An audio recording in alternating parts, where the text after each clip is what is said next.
तो आज हम करेंगे प्रश्नावली 4.4 का दूसरा प्रश्न।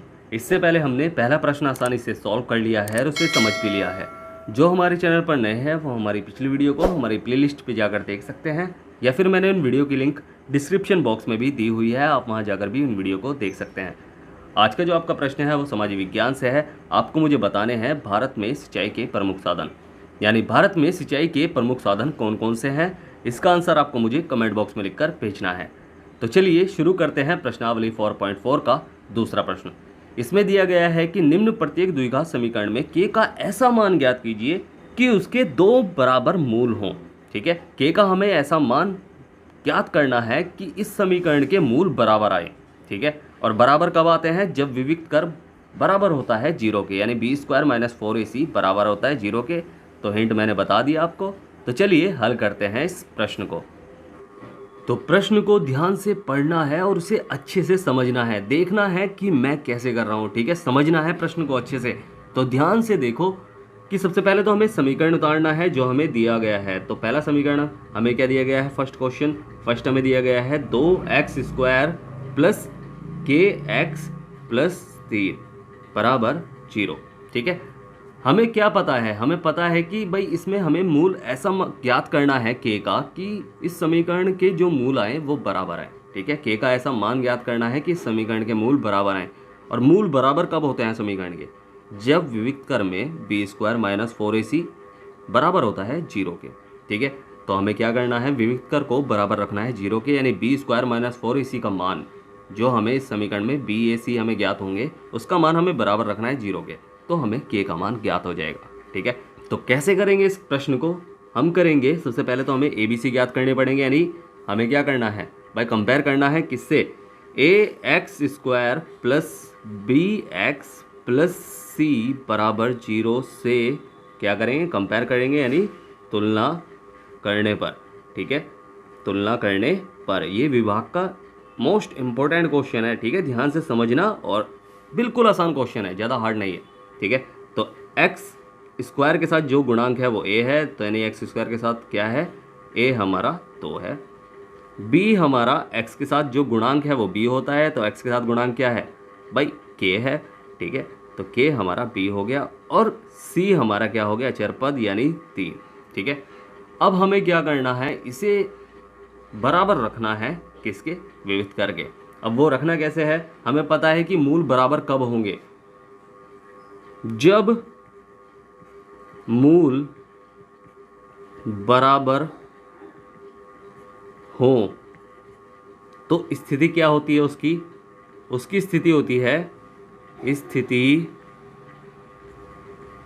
क्या होगी उसकी स्थिति भाई? b² - 4ac, यानी जो आपका विविक्त कर है वो बराबर होता है किसके भाई? जीरो के। तो विविक्त कर होता है, विविक्त कर वो बराबर होता है, यानी d बराबर होता है किसके? जीरो के। ठीक है, तो यानी विविक्त कर d बराबर होगा जीरो के, तो यानी b² - 4ac बराबर होगा जीरो के। ठीक है भाई, b² - 4ac बराबर होगा ना जीरो के। तो b हमारा क्या है? b हमारा है k का स्क्वायर -4 गुणा a हमारा 2 है और c हमारा 3 है। ये बराबर होगा जीरो के।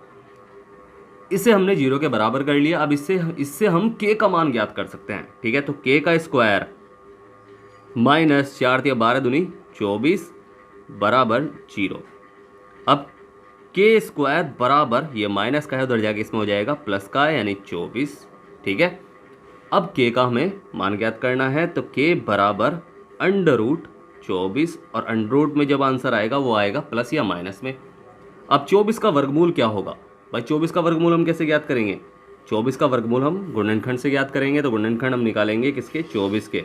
तो 2 से कट जाएगा, 2 × 2 2 दूनी 4, फिर 2 से कट जाएगा, 2 × 6 12, फिर 2 से कट जाएगा, 2 × 3 6, फिर 3 से कट जाएगा, 3 × 3। याद हमें क्या रखना है? हमें इन्हें अभाज्य संख्याओं से ही काटना है। ठीक है, इसे अभाज्य संख्याओं से ही काटना है। अब अभाज्य संख्या होती क्या है? जो एक से और खुद से कटे, यानी जिसके सिर्फ 2 गुणनखंड हो, या तो एक से कटे या खुद से कटे। ठीक है, 2 सिर्फ एक से कटेगा और 2 से कटेगा और किसी से नहीं कटेगा। ठीक है, तो इसे हम इस रूप में लिख लेंगे 2 × 2 × 2 × 3। अब जिसका जोड़ा बन रहा है उसे एक बार लिखना है और जिसके नहीं बन रहे उन्हें गुणा करके लिख लेना है। ठीक है, जिसका जोड़ा बन रहा है याद रखना है, जिसका जोड़ा बन रहा है उसे तो रूट के बाहर लिख लेना है। लिख लिया। अब जिसका जोड़ा नहीं बन रहा है यानी इन दोनों का जोड़ा नहीं बन रहा है तो इन दोनों की गुणा कर लेंगे, 3 दूनी 6, तो रूट के अंदर 6 रखेगा। ठीक है, रूट के अंदर 6 रहेगा। अब 6 रहेगा, ये प्लस या माइनस में आएगा, यही इसका आंसर है। तो के का मान क्या निकल के आया है? के का मान निकल के आया है +-2√6। यही हमारा आंसर है। समझ में आया ना प्रश्न? अब करते हैं सेकंड। तो सेकंड क्या दिया गया है? सेकंड हमें दिया गया है के एक्स ब्रैकेट x - 2 + 6 = 0। ठीक है, सबसे पहले तो हमें गुणा करनी है अंदर, के एक्स के अंदर गुणा कर लेंगे और इसे एक देखो द्विघात समीकरण के रूप में नहीं है ना ये, तो इसे द्विघात समीकरण के रूप में कैसे बनाएंगे? अंदर गुणा करके देख लेंगे, अगर बनता है तो ये सॉल्व हो जाएगा।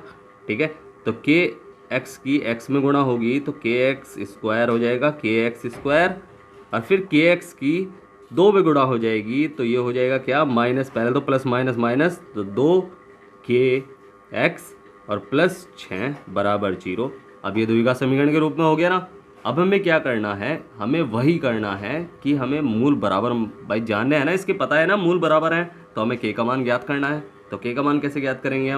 हम कंपेयर करेंगे इसे ax square plus bx + c = 0 से क्या करेंगे?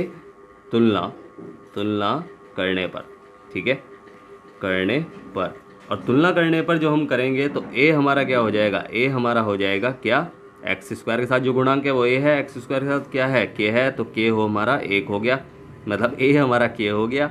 और b हमारा क्या हो जाएगा? b हमारा x के साथ जो गुणांक है, तो b देखो x के साथ क्या है? ये पूरा है माइनस का 2k, तो माइनस का 2k। क्वेश्चन को ध्यान से समझ के करना। ठीक है, बराबर c हमारा हो जाएगा 6। ठीक है, तो हमें पता है कि स्थिति क्या है, वह जब मूल बराबर हो। तो स्थिति जब मूल बराबर हो, जब मूल बराबर हो तो वह स्थिति क्या होगी भाई? वह स्थिति होती है विविक्त कर जो होता है, यानी विविक्त कर यानी d वह बराबर होता है 0 के। ठीक है, अब वह बराबर होता है 0 के, यानी b² - 4ac वह भी बराबर होगा किसके? 0 के। ठीक है भाई, विविक्त कर क्या होता है? b² - 4ac, इसमें मान रखना होता है, तो मान क्या हो जाएगा हमारा? माइनस का 2k का स्क्वायर। ठीक है, -4 गुणा a हमारा क्या है? a हमारा k है, और b हमारा मतलब c हमारा क्या है? c हमारा है 6। ठीक है, बराबर 0। ठीक है, तो अब इसे हम सॉल्व कर लेंगे। तो 2 देखो, माइनस का 2k गुणा माइनस का 2k, तो माइनस माइनस प्लस हो जाएगा, संख्या में संख्या की गुणा, 2 दूनी 4 और k में k की गुणा, k स्क्वायर। ठीक है, कभी भी क्वेश्चन जल्दबाजी में मत करना, माइंड में इसे क्वेश्चन को आपने सॉल्व कर लिया। ठीक है, ऐसा नहीं करना, इसको माइंड में सॉल्व नहीं करना, करके देखना, उससे चिन्ह भी देखो सही आया, संख्या भी सही आई और आंसर भी सही आया। तो 4k स्क्वायर, अब यहाँ देखो माइनस का आएगा, तो 4 × 6 = 24k, तो 24k = 0। ठीक है, अब ये एक द्विघात समीकरण के रूप में बन गया। अब हमें इसका मान ज्ञात करना है। मान हम कैसे ज्ञात करेंगे भाई? हमें क्या करना है? 4k² - 4k + 0। भाई इसमें अगर अचर पद नहीं दिया गया है तो वहाँ क्या है? 0 है। ठीक है, तो इसका हमें मान ज्ञात करना है, तो हम मान कैसे ज्ञात करेंगे? एक बार और लिख लेते हैं, तो वो क्या है? 4k² - 24k = 0। अब हमें इसमें देखो, इसमें c तो अचर पद तो है नहीं, तो हमें क्या करना है? तो गुणनखंड विधि से कर लो, या फिर आप इसे द्विघाती सूत्र विधि से कर लो। तो इस बार मैं गुणनखंड विधि से करने वाला हूँ। गुणनखंड विधि में से आसान है सॉल्व करना। कैसे? ठीक है, आप विविक्त कर से भी कर सकते हैं। इसमें c का मान आपको 0 रखना है, बस और कुछ नहीं है। ये 0 मान लो इधर आ गया तो +0 हो जाएगा, या फिर कुछ भी 0 तो 0 ही आएगा, चाहे प्लस हो या माइनस हो। ठीक है, प्लस माइनस का कभी नहीं होता 0। अब इसमें कॉमन ले लेंगे हम, ऐसी संख्या जो दोनों को काट सके। ठीक है, ऐसी संख्या क्या है जो दोनों को काट सके? तो वो है 4। 4 से भी कट जाएगा, तो 4 तो है ही कॉमन, 4 × 4 और 4 × 24, और एस के इसमें भी कॉमन है, इसमें भी, मतलब इसके पास भी है, इसके पास भी है, तो k कॉमन हो गया। 4 के कॉमन हो गया, तो अंदर बचेगा क्या? k - 6। ठीक है, k - 6 बचा। और यही हमें क्या करना है। अब देखो इसके साथ जो हमें पता है ना, हम क्या करते हैं कि एक जो ब्रैकेट के अंदर होता है उसे एक बार लिखते हैं और जो ब्रैकेट के बाहर होता है सब दूसरी बार लिख लेते हैं। ठीक है, तो हम क्या करेंगे इसमें k माइनस 6 बराबर 0 या 4k बराबर 0, क्योंकि इसके साथ कुछ नहीं है तो वहाँ 4k बराबर 0 लिखा जाएगा। अब k बराबर कितना हो जाएगा, 6 हो जाएगा, या k बराबर 0/4। अब 4 से इसे भाग करेंगे तो आंसर क्या आएगा भाई, किसी भी संख्या से 0 को भाग करें या गुणा करें आंसर तो 0 ही आएगा। तो k का मान या तो 6 है या क्या है, k का मान 0 है। अब 0 तो हम रख नहीं सकते, जब k का मान हमारे पास 6 आ गया तो k बराबर 6, यही हमारा आंसर है। समझ में आया ना प्रश्न, अच्छे समझ में आया। अगर नहीं समझ में आया है तो आप मुझसे पूछ सकते हैं, मैंने नीचे टेलीग्राम की लिंक दी हुई है, इंस्टाग्राम की भी लिंक दी हुई है। ठीक है, आप कहीं भी जाकर मुझसे पूछ सकते हैं, मैं आपकी पूरी हेल्प करूँगा। ठीक है, अगर समझ में आया है तो आपको क्या करना है, आपको करना है वीडियो को लाइक शेयर करना है जितना हो सके, और सब्सक्राइब करना है, आपका ही अपना चैनल है। ठीक है, इससे रिलेटेड एक होमवर्क करने के लिए दे रहा हूँ, उस होमवर्क को आप मेरी टेलीग्राम लिंक पर भेज सकते हैं जो मैंने डिस्क्रिप्शन बॉक्स में दी हुई है। और स्टार्टिंग में जो मैंने आपसे प्रश्न पूछा है कि भारत में सिंचाई के प्रमुख साधन कौन कौन से हैं, उसका आंसर आपको मुझे कमेंट बॉक्स में लिखकर भेजना है। फिर से कह रहा हूँ, वीडियो करें लाइक शेयर करें जितना हो सके, आपका फर्ज बनता है। ठीक है, हेल्प करो आपकी भी, आपके दोस्तों की भी और मेरी भी। ठीक है, तो मिलते हैं फिर अगली वीडियो में, तब तक के लिए bye bye, tata, see you.